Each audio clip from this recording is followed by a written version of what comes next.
The reason people change is because of pain. The reason we grow is because we get uncomfortable and we embrace being uncomfortable.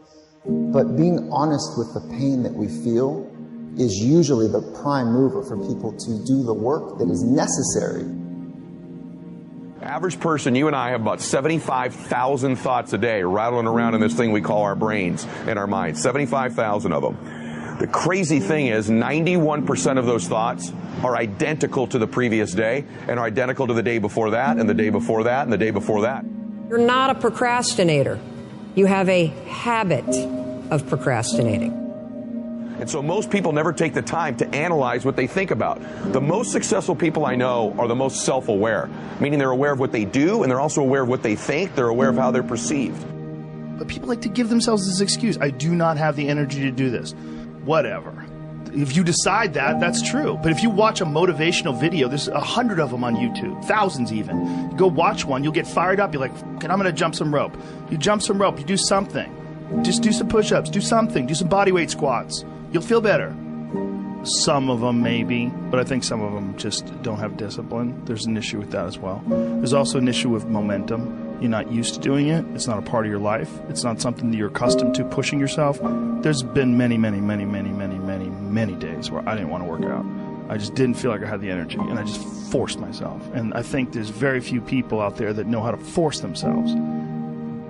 We wonder why our life seems to repeat itself over and over again. So really the difference in our life, if we have 75,000 thoughts a day, here's the crazy thing, 91% of them are exactly the same.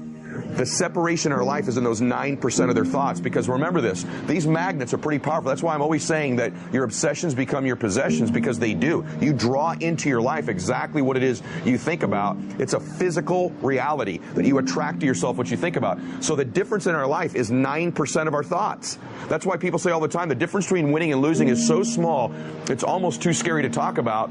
And really we've identified what it is. It's 9% of what we think about alters the direction of our life.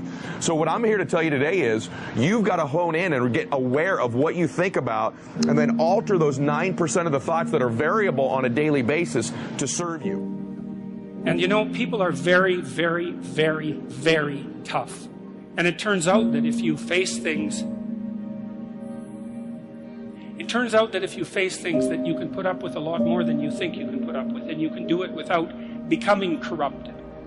You have to be alert when you're suffering. You have to be alert to the beauty in life, the unexpected beauty in life. And, you know, you have to look for those that little bit of sparkling crystal in the darkness when things are bad. You have to look and see where things are still beautiful and where there's still something that's sustaining. And, you know, you narrow your time frame and you be grateful for what you have, and that can get you through some very dark times.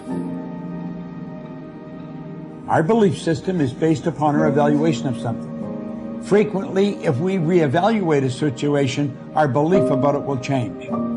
I began reevaluating who I was. I started to study. I never stopped studying. And I found as I reevaluated, I had a much higher opinion of myself.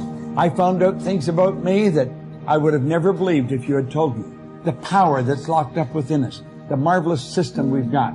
Do you know the blood circulates through your veins every 33 seconds, through hundreds of miles of passageway? Bang, just like that, clears all the food in and all the garbage out. Stop and think of the central nervous system. It's the most complex electrical system in the world. And you've got it. Think of your brain, an electronic switching station like that. You can change the vibration of yourself and everything around you. We have awesome powers, and it's all based on what you believe about you.